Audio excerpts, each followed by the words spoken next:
우리 주변을 조금만 살펴봐도 온통 광고로 가득 차 있다는 것을 느끼실 텐데요. TV나 SNS 또 유튜브에서도 그렇고 굉장히 많은 광고들이 우리의 시선을 사로잡습니다. 뭐 엘리베이터를 타거나 또 현관문에도 광고들이 이렇게 덕지덕지 붙어 있잖아요.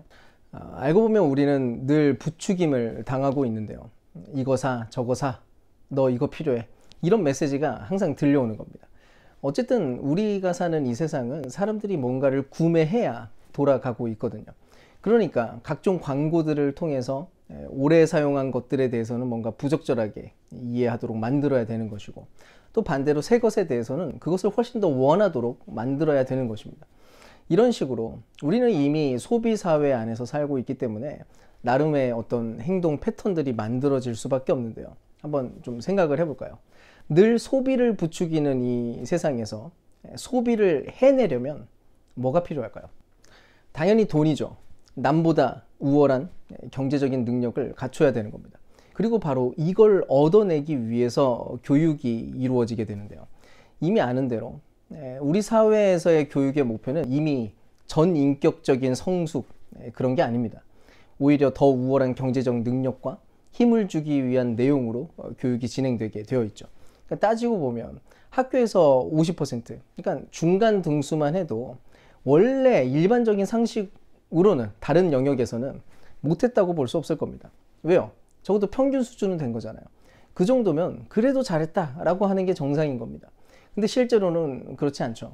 보통 반에서 중간 정도 하는 아이들은 공부 못하는 아이들로 규정이 되고 부끄러움과 죄책감을 느끼도록 강요됩니다. 왜일까요?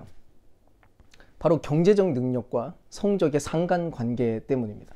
조사한 자료에 따르면 대한민국에서 소득 상위 10%에 해당하는 사람의 연간 수입이 3,940만 원이래요. 월 평균 330만 원인데요. 생각보다 좀 낮죠. 물론 이게 기준이 20세 이상의 성인 남녀 모두를 대상으로 한 것이고 취업자만을 대상으로 한 게 아니기 때문에 그렇습니다. 어쨌든 그렇다면 딱 중간 50%에 해당하는 사람의 수입은 얼마일까요? 같은 기준을 가지고 동국대 김낙영 교수의 자료에 의하면 연간 소득이 1,074만 원이랍니다.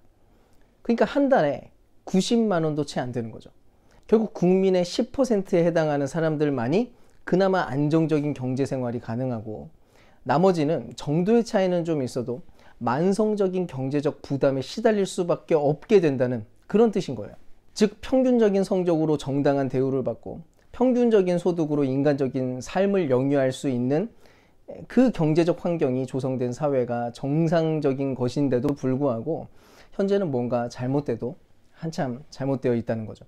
어쨌든 현실이 이러니까 사교육은 절대로 끊어낼 수가 없게 되는 거고요. 교육의 현장 속에서 비판적 사고를 기르게 하거나 슬기로운 선택을 하는 방법을 가르쳐 줄 시간은 없는 겁니다. 그냥 취업하는 것만 목표가 되는 거죠. 그렇다면 우리가 살고 있는 이 사회에서 경제라고 하는 것의 의미가 대체 뭘까요? 이게 이제 아주 단순해지는데요. 바로 축적입니다. 축적. 돈 모으는 거예요. 돈을 잘 모으고 모아서 재테크를 하고 마침내 출세하는 과정으로 나아갈 거냐, 아니면 그냥 딱 그 자리에 머물 거냐. 그래서 누구도 쉴 수 없게 되는 겁니다. 불안하거든요. 멈추면 뒤처질 것 같고 성공하지 못할 것 같으니까. 결국 부모들이 가지고 있는 이 불안감 때문에 유치원생들조차도 엄청나게 바쁘게 사는 일이 벌어지게 됩니다. 하여간 유치원생부터 어른에 이르기까지 다들 너무너무 바쁜 거예요. 근데 또 다른 한편으로는 반대 현상도 생기죠. 아무리 열심히 살아도, 아무리 노력해도 그저 절망뿐이라는 사실을 느끼고는, 그러니까 흙수저와 금수저 사이에 놓여있는 이 거대한 절벽을 발견하고는 아예 낙오자가 되어버리는 겁니다. 근데 문제는 이 세상의 욕심이 끝이 없다는 건데요. 우리 사회가 늘 거대해지고 더 성장해 나가는 것을 목표로 하기 때문에 또 실상은 별 의미 없는 평균의 오류에 속아 넘어가서 자연스럽게 피라미드를 본뜬 사회 질서가 만들어지고 있는 상황이라는 것입니다. 즉 다수를 희생해서 소수가 안전과 행복을 누리는 그런 시스템이 조성된다는 거예요. 피라미드의 꼭대기에 있는 사람들이 끝없는 만족을 누리기 위해서 지독하게 짠 최저임금으로 부려먹는 값싼 노동력이 더 많이 필요해지는 거죠. 그리고 그런 잘못된 경제 구조는 결국 폭력을 만들어낼 수밖에 없는데요. 땅을 마구잡이로 사용하는 땅을 향한 폭력, 모든 약자들을 상대로 하는 폭력, 법 절차와 은행의 각종 절차들을 앞세워서 가난한 사람들을 상대로 벌이는 폭력, 그런 것들이 바로 이것입니다. 근데 성경은 이와 비슷한 상황에 놓인 한 사회를 비판을 하는데요. 출애굽기를 보면 파라오는 이스라엘 노예들에게 끝없는 생산을 요구합니다. 특히 이스라엘 노예들에게 벽돌을 만들라고 했던 이유도 생산된 모든 것들을 전부 다 자기가 축적하기 위해서였어요. 그래서 지독하게 공장을 돌리는 겁니다. 그뿐 아니라 나중에 요셉을 등용해서는 독점 경제 체제까지 만들어냈는데요. 어떻게 하나요? 지독한 흉년이 드니까 먹을 것이 없는 농민들이 찾아왔습니다. 그랬더니 땅을 담보로 잡아가지고 먹을 것을 내어줬죠. 그 다음 해에는요, 소를 담보로 잡아서 먹을 걸 줍니다. 그리고 3년째가 됐어요. 이제 더 이상 내놓을 게 없는 거예요. 결국 자기 몸을 내놓습니다. 그렇게 이스라엘 백성들이 노예가 된 거죠. 즉 경제 거래 결과로 그들은 자유를 뺏긴 겁니다. 이득을 본 사람은 오직 피라미드 꼭대기에 위치한 파라오뿐이었다는 거예요. 현재 우리 사회는 돈의 신, 곧 만몬의 우상이 지배하고 있다고 해도 과언이 아닌데요. 이제는 각 사람들이, 모든 사람들이 파라오를 꿈꾸고 있습니다. 어떻게든 나도 피라미드의 그 꼭대기에 서겠다. 그런 목표로 혈안이 된 세상이라는 거예요. 평범한 일들은 하찮게 여겨지고 오직 돈이 유일한 목표가 되어버린 그런 세상. 가난한 자들은 멸시받는 그런 세상 말이죠. 그렇다면 이런 우리의 세상에 대해서 하나님은 대체 어떤 대답을 하실까요? 이 땅에 오신 그리스도께서는 어떤 대답을 내어놓으셨냐는 것입니다. 일단 하나님의 백성들이었던 이스라엘 사람들은 출애굽을 하고 나서도 파라오의 시스템을 훨씬 더 익숙하게 여겼는데요. 이제 막 탈출해서 광야로 들어가자마자 했던 소리가 뭐냐면 피라미드 사회의 밑바닥에서 살던 그 삶이 광야에서 시작하는 이 새로운 삶보다 더 낫다라고 하는 내용이었어요. 왜요? 그래도 거기서는 이런 음식 저런 음식 뭐 다 먹을 수 있지 않았느냐. 근데 지금 하나님의 백성이 돼가지고 여기 서 있는 자리에서는 먹을 것을 찾을 가능성조차 없는 이런 상황이 되었다. 이런 주장이었어요. 그들이 걷는 땅은 말 그대로 광야였고 사막이었으니까요. 그런데 그때 하나님은 어떤 대답을 하시나요? 출애굽기 16장 4절입니다. 주님께서 모세에게 말씀하셨다. 너희가 먹을 것을 하늘에서 비처럼 내려줄 터이니 백성이 날마다 나가서 그날 먹을 만큼 거두어 드리게 하여라. 무슨 일이 일어나나요? 하늘에서 만나가 내립니다. 사막 한가운데서요. 한 주에 무려 6일 동안 매일매일 하루치 음식을 거둘 수 있게 하셨다는 거예요. 주님의 메시지는 분명했어요. 잘 봐라. 하늘로부터 내려오는 이 양식을 봐라. 풍성함은 나, 곧 하나님으로부터 오는 거니까 아무 염려하지 말고 나만 믿고 따라라. 매일 아침 나가서 이 음식을 거두려고 하기만 하면 너는 무조건 거두게 될 거야. 절대로 굶지 않을 거고 너희는 풍족하게 먹을 수 있어. 바로 그게 하나님 나라가 시작되고 있었고 하나님 나라 안에서 시작되는 경제였고 하나님이 약속하시는 풍요, 그가 제공하시는 양식의 모습이자 기준이었던 건데요. 근데 누군가는 이 믿음과 상상력을 포기해버리고 맙니다. 도무지 통제할 수 없고 사람은 절대로 만들어낼 수 없는 이 음식을 향해서 그냥 자기 수준으로 접근하기 시작했던 건데요. 어떻게든 만나를 축적하려고 하는 사람들이 있었다는 거야. 저장을 시도하는 거죠. 왜요? 이미 잔뜩 길들여져 있는 그 이집트의 사고방식, 그 시스템이 훨씬 더 익숙했던 겁니다. 너무 오랫동안 머물러 왔던 그 파라오 체제, 심지어 자기는 피라미드 맨 아래층에서 고생만 하고 있었는데도 불구하고 옛 시스템을 훨씬 더 익숙하게 여겼던 거예요. 그래서 하나님을 믿고 그분의 백성으로 새롭게 부름을 받고 나아가고 있는데 그분이 알려주고 있는 이 새로운 상상력을 붙들지 못하는 겁니다. 심지어 하나님의 축복조차도 피라미드 시스템 안으로 묶어가지고 적용시키려고 했다는 거예요. 어떻게든 저장하고 축적해서 피라미드의 꼭대기에 서려고 하는 목표를 붙잡은 거죠. 하나님의 이름으로. 더 많은 것을 얻어내기 위해서 몸부림치는 그 삶의 습관을 멈추지 못한 겁니다. 여러분, 어쩌면 이 땅의 기독교도 그동안 이런 실수를 해왔던 것은 아닐까요?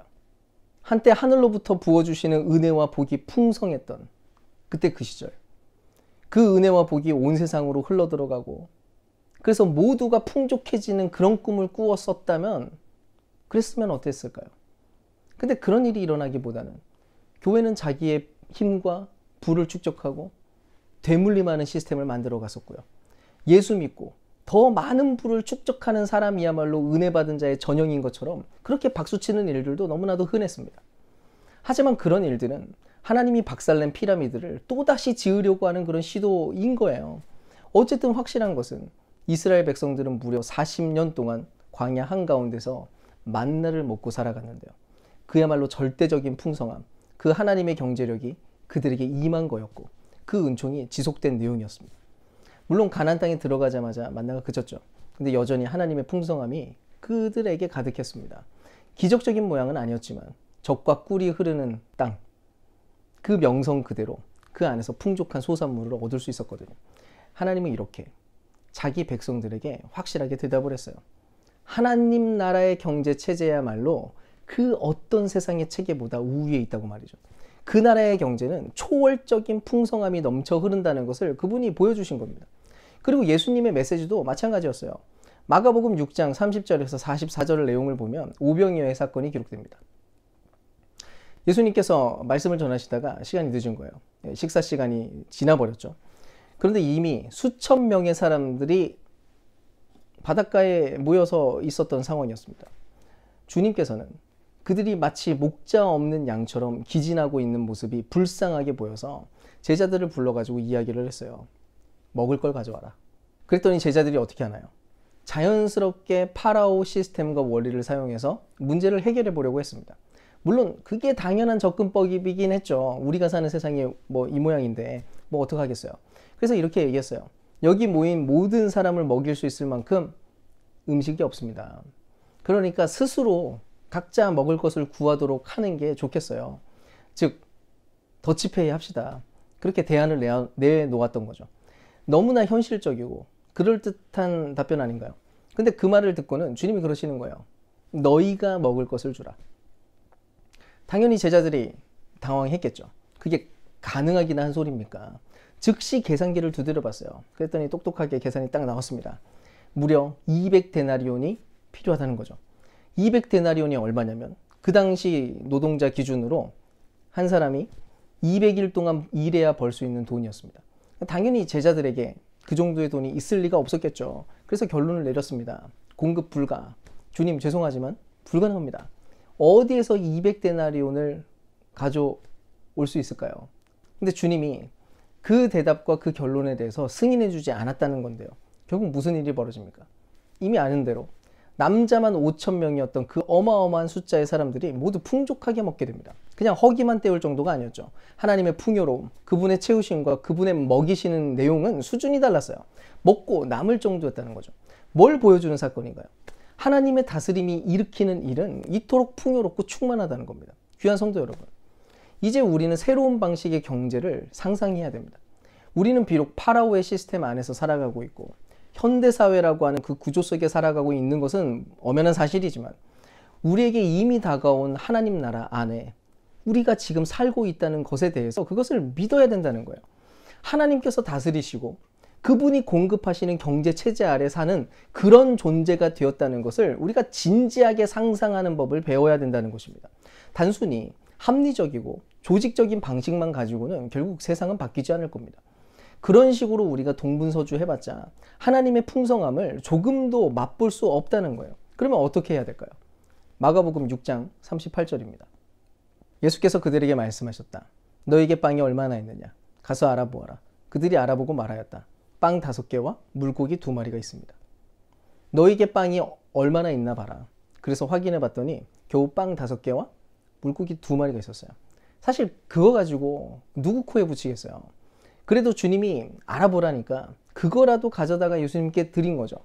근데 예수님께서 축사하고 나니까 그때보다 놀라운 일이 벌어지는 겁니다. 모두가 배불리 먹었을 뿐만 아니라 12바구니나 남았다는 거예요. 이거는 엄청난 축제가 벌어졌다는 것을 상상하게 만드는데요. 그 당시 사람들은 음식을 먹을 때 비스듬히 누워가지고 이렇게 먹었어요. 앞바다리로 앉아서 먹은 것도 아니고 일어서가지고 막 돌아다니면서 음식 가져다가 먹은 게 아니었어요. 그냥 비스듬히 누워가지고 편안한 자세로 음식을 먹기 시작하는데 전부 다 배부르게 먹고도 남을 만큼 있었다는 겁니다. 그러니까 거기에 얼마나 많은 음식들이 채워져 있었는지를 보여주는 그런 내용인 것이고 그야말로 풍성한 하나님의 나라가 인간 세상 안으로 침투해 들어온 너무나도 멋진 장면이었던 거예요. 사랑하는 여러분, 지금 이 만찬이, 이 잔치가 이미 시작되었다는 사실을 여러분 믿으십니까? 우리가 성찬에 참여할 때마다 하늘로부터 온 떡을 떼고 하늘로부터 온 음료를 마실 때마다 우리는 이미 하늘의 공급으로 살아가고 있다는 것을 우리는 믿음으로 시연하는 것입니다. 눈에 보이는 세상과 전혀 다른 하나님 나라가 지금 여기에 왔다라는 사실을 우리가 믿고 눈에 보이는 경제 시스템 안에만 매이는 것이 아니라 하나님 나라의 새로운 경제가 지금 여기에 시작되었다는 것을 믿고 새로운 상상력으로 살아가는 거예요. 만약 이 사실을 믿는다면 이제 우리가 고민을 시작을 해야 되는데요. 현재 우리는 끊임없이 경제 문제에 초점을 맞추어서 외치는 뉴스들을 듣고 있는 중입니다. 관심사는 뭐 항상 이런 거죠. 언제 이자가 낮아질까? 언제 부동산이 회복될까? 어떻게 해야 실업률을 줄일 것인가? 고공행진하는 물가가 언제 안정될 수 있을까? 주식시장은 다시 정상화될 수 있을까? 그리고 이런 고민들은 이제 교회까지 뒤흔들어 놓고 있습니다. 지금도 많은 교회들이 문을 닫는 위기에 처하기도 하고 이미 닫은 교회들도 굉장히 많은데요. 하여간 논의되는 이야기를 보면 경제적인 어려움 때문에 작은 교회들은 도무지 유지할 형편이 되지 못한다는 거예요. 하지만 제가 볼 때 진짜 문제는 다른 데 있습니다. 심지어 교회조차도 하나님의 풍성하신 공급에 대한 그 믿음을 갖지 못하고 있다는 거죠. 물론 너무 단순하게 말할 수는 없고 더 많은 대화와 많은 고민이 필요하겠지만 그래도 자신 있게 말할 수 있는 게 있는데요. 우리가 하나님의 풍성함에 대해 진지하게 신뢰하기만 한다면 대다수는 여전히 유지될 수 있고 그 공급과 풍요를 반드시 누리게 될 거라는 것입니다. 그 열쇠는 믿음과 상상력에 있는데요. 간단하게 몇 가지만 짚어보면 교회가 단지 헌금에만 의지하는 게 문제입니다. 창의적인 방법으로 다른 수입을 만들지 못할 이유가 대체 무엇인가요? 당연히 쉬운 대답은 아니죠. 하지만 상상력과 믿음 안에서 얼마든지 놀라운 결과들을 만들어낼 수 있다는 것입니다.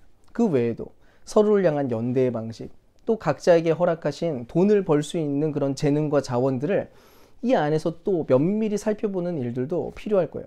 하나님의 풍성한 공급은 워낙 창의롭고 다채로울 수 있거든요. 또 대부분의 교회들이 재정적으로 버티지 못하는 이유가 직원들 급여와 시설 사용료 때문인데요. 근데 그게 교회에 있어서 가장 중요한 본질은 아니라는 점을 기억할 필요도 있습니다. 오랜 교회의 역사 속에서 교회는 직원이나 건물 없이도 부흥했거든요. 그런 면에서 요즘에 그 텐트 메이커들이 늘어나는 현상은 상당히 중요한 흐름 중 하나라고 생각을 하고요. 또 교회 건물을 소유하느냐 마느냐도 사실은 부수적인 문제일 뿐입니다. 확실한 것은 교회이든 각 개인이든 우리가 정말로 하나님의 풍성함을 받아들이기만 한다면 하나님은 자신의 풍요로우심을 나타내시고 반드시 필요한 공급을 멈추지 않을 것이 분명하다는 거죠. 이와 관련해서는 뭐 제 개인적으로도 또 교회적으로도 간증할 이야기들이 많고 또 그 밖에 좋은 예들도 참 많이 있는데요. 지금은 시간상 굳이 그것들을 나누지는 않겠습니다. 혹시 개인적으로 따로 물으시면 알려드릴게요. 어쨌든 중요한 것은 하나님의 풍요는 언젠가 오는 게 아니라 이미 여기에 임한 것이고 믿는 모든 자들에게 통용되는 경제 원리라는 것입니다. 이스라엘이 광야 한가운데에서 매일매일 만나를 먹었던 것처럼 제자들이 내어놓았던 그 보리떡 5개와 물고기 2마리로 모든 무리가 배불리 먹고도 남은 것처럼 지금도 하나님은 우리의 일상과 경제를 붙들고 계시고 오늘 아침에 먹은 음식도 오늘 먹게 될 남은 식사도 전부 다 그분의 공급하심 속에 있다는 거예요. 그런 면에서 우리가 만약 하나님의 그 공급하시는 그 풍요를 믿고 그 나라의 경제 안에 살아가기로 결정한다면 우리가 그럼 어떻게 살아야 될지에 대해서 알려드리겠습니다. 최소 2가지 방법이 가능한데요. 첫 번째는 감사하는 것입니다. 이것은 우리가 죽는 날까지 계속 개발해야 되는 영성이라고 생각을 하는데요. 아마 날마다 이것을 연습하지 않으면 순식간에 없어지고 말 겁니다. 마치 매일 아침 만나를 거두러 나가는 것처럼 매일매일 감사를 연습하는 거예요. 실제로 감사할 때에야 하나님이 주신 풍성한 선물들을 발견하고 깨달을 수 있기 때문인데요. 한번 생각을 해보세요. 우리가 사는 현대사회 경제 시스템, 파라오의 신들은 항상 빼앗는 것에 혈안이 되어 있습니다. 뭔가 줄 것처럼 하죠. 솔깃하게 만드는데 정작 그것을 얻으면 다른 많은 것들을 훨씬 더 대규모로 제물로 가져가 버립니다. 돈을 얻으려다가 건강을 제물로 바쳐야 되는 거고 돈을 얻으려다가 심지어 자녀들까지 제물로 바치는 일들이 계속 벌어집니다. 요즘은 일 많이 하라고 보육시간 늘려주는 정책을 막 주고 있는데요. 그거는 미안한 말이지만 좀 쓰레기 같은 발상입니다. 자녀에게 돈 갖다 주고 학원 보내는 게 그게 부모가 해야 될 가장 중요한 역할은 아니니까요. 어쨌든 세상 신들은 항상 거짓으로 유혹하다가 결국 더 많은 것을 빼앗고 마는데요. 하나님의 본질은 항상 주는 데 있다는 것입니다. 그리고 그런 하나님의 본질과 맞물린 인간의 본질은 마땅히 감사하는 것에 있는 거죠. 물론 이렇게 타락하고 결핍 많은 세상에서 감사를 실행하는 건 정말 어려운 일인데요. 그래서 훈련이 필요합니다.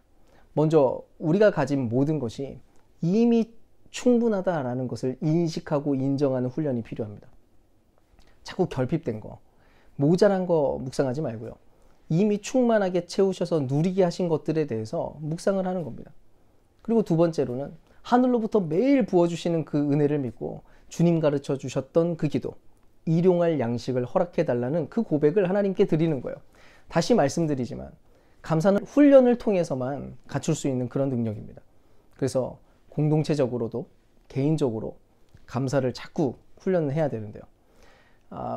그래서 좀 실천해야 될 게, 우리 아침마다 좀 눈을 마주치면 이렇게 자연스럽게 외쳐봅시다. 감사하네, 감사하네요. 이렇게 이야기하는 거죠.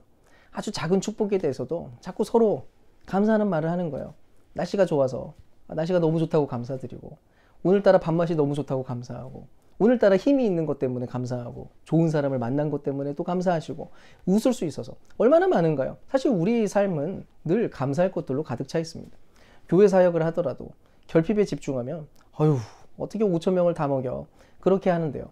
감사에 집중하면 이미 내가 가지고 있는 것에 집중을 하고 그것을 감사로 드릴 수 있게 되는 겁니다. 이미 있는 그 오병이요, 그것을 그냥 주님께 가져다 드리고 알아서 그분께서 축사하시고 그분이 무언가 일하시도록 그냥 놔두면 그만인 거예요. 우리도 가진 것에 집중해야 됩니다. 가지고 있는 것에 감사할 줄 아는 거죠. 없는 거, 그거 굳이 묵상할 필요가 없는 거예요. 하나님께서 세상을 섬기라고 우리에게 명령하셨던 일, 믿지 않는 영혼을 구원하고 진실한 대답을 하는 일들을 맡기셨는데, 그거 언젠가 거대한 것들이 우리에게 주어져야만 할 수 있는 일은 아니라는 것입니다. 그저 이미 있는 것들로도 얼마든지 당장의 충성을 드릴 수 있다는 거죠. 건물 없고 사람도 좀 부족하고 돈 부족한 것이 하나님의 풍요를 방해할 수는 없다는 것을 기억하라는 것입니다. 광야여도 바닷가여도 하나님 나라의 잔치를 여는 데에는 아무 문제가 없었던 것처럼 말입니다. 부디 저와 여러분이 있는 것을 감사히 여기는 삶을 살아갈 수 있기를 축복합니다. 그렇게 모든 것을 하나님의 선물로서 누리는 방법을 계속 배워나가는 거죠. 그러면 자연스럽게 두 번째 삶의 방식을 채택하게 되는데요. 바로 너그러움과 환대를 실천하는 겁니다. 이미 하나님 주신 풍성함, 그리고 하나님이 반드시 늘 풍성하게 여전히 채우실 것을 믿는 것 때문에 그 풍성함을 근거로 마음껏 여유롭게 너그러운 삶을 사는 거죠. 우리가 그렇게 살면 좋겠습니다. 모자람, 그 결핍에 시달리는 사람들에게 자발적인 기쁨으로 나누는 일들을 시도하는 거예요. 지극히 작은 사람들, 난민, 소외된 사람들, 차별받는 자들의 친구가 되어주는 거죠. 그런 일을 돈으로 할 수도 있고 어떤 자원으로 할 수도 있겠지만 어쨌든 우리가 가진 것 중에 필요한 것들을 공급하는 겁니다. 아무리 작은 공동체여도 여전히 할 수 있는 일들은 늘 있는 거예요. 저희가 작은 공동체지만 튀르키예, 시리아 지진 복구를 지원했던 거, 또 이번에 사순절을 맞이해서 아동학대와 또 학폭 피해자들을 돕기로 결정한 것도 다 이런 맥락에서입니다. 또 언젠가 하나님께서 우리에게 교회 건물과 시설들을 허락해 주신다면 그건 역시도 너그러움과 환대로 베풀 준비를 하는 거예요. 그 공간은 절대로 사적 소유물이 되어서는 안 되는 것이고, 그게 무엇이 되었든 함께 나누라고 주신 것임을 늘 기억하는 것입니다. 고린도후서 8장 9절 말씀이 이렇게 얘기합니다. 여러분은 우리 주 예수 그리스도의 은혜를 알고 있습니다. 그리스도께서는 부요하나 여러분을 위해서 가난하게 되셨습니다. 그것은 그의 가난으로 여러분을 부요하게 하시려는 것입니다. 사랑하는 여러분, 무한히 부요하신 주님께서 우리를 부요하게 하시려고 스스로 가난해지셨다는 사실을 기억하시기 바랍니다. 그분은 우리를 보배 삼기 위해서 하늘의 모든 보화를 버리셨다는 거예요. 그래서 우리는 이미 부요한 사람들이 되었습니다. 우리의 풍성함은 언제나 그리스도 때문인 거죠. 부디 우리 모두가 세상의 경제 논리와 시스템에 생각이 마비되지 않았으면 좋겠습니다. 하늘로부터 부어주시는 그 상상력을 포기해버리지 말라는 것입니다. 너희가 먹을 것을 주라. 그 주님의 말씀에 인색하게 반응하지 마시고 결핍을 주목하려고 하다가 감사를 잃어버리지도 마시기 바랍니다. 오늘 이 시간 이미 풍성한 하나님 나라의 경제에 내가 참여하고 있다는 것을 확인하시고 날마다 감사와 너그러움과 환대로 거침없이 마르지 않는 우물을 길러내는 삶이 될 수 있기를 주님의 이름으로 축원드립니다.